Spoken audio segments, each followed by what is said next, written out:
Welcome to the mini vlog. நான் content creator ஆக போகிறேன்.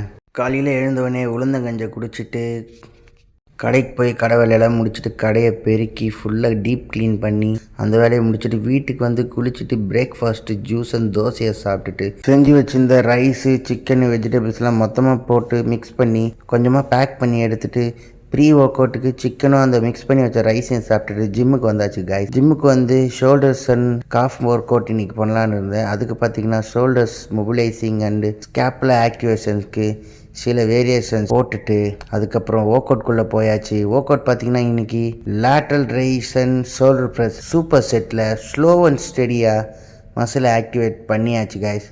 ஒரு மசிலுக்கு 2 செட், ஒர்க் செட், ஒரு ஃபெயிலியர் செட், அவ்வளோதான் காய்ஸ். அதை முடிச்சுட்டு ரியர் டெல்ட் அண்ட் ட்ரப்பீசியஸை ஆக்டிவேட் பண்ணுறதுக்கு போயாச்சு. அதுக்கு பார்த்திங்கன்னா ரியர் டெல்ட் ஃப்ளைஸும் தம்பிள் ஸ்டெக்ஸ் தான் காய்ஸ். அதுக்கும் அதே மாதிரி தான் 2 செட்ஸ் தான் ஸ்லோ அண்ட் ஸ்டடியாக போட்டுட்டு காஃப் ஆக்டிவேட் பண்ணலான்னு போயாச்சு. லெக் ப்ரெஸ்ஸில் காஃபை ஆக்டிவேட் பண்ணிவிட்டு எடுத்துகிட்டு வந்த மீலை சாப்பிட போயாச்சு காய்ஸ். ஷிஃப்ட்டுக்கு முன்னாடி கொஞ்சம் டைம் இருந்ததுனால ரிலாக்ஸாக சாப்பிட்டுட்டு ஷிஃப்ட்டுக்கு போயாச்சு. சனிக்கிழமை நாள் இன்றைக்கி கூட்டம் இல்லை. ஷிஃப்ட்டை முடிச்சுட்டு லைட்ஸ் எல்லாம் வழக்கம் போல் ஆஃப் பண்ணிவிட்டு ஷட்டரை சாத்திட்டு வீட்டுக்கு போயாச்சு. வீட்டுக்கு போய்ட்டு தோசையும் சிக்கனையும் சாப்பிட்டுட்டு மார்னிங் கட் பண்ணி வச்ச கோவாவை சாப்பிட்டுட்டு இன்றைக்கி நாளை முடிச்சிட்டேன்.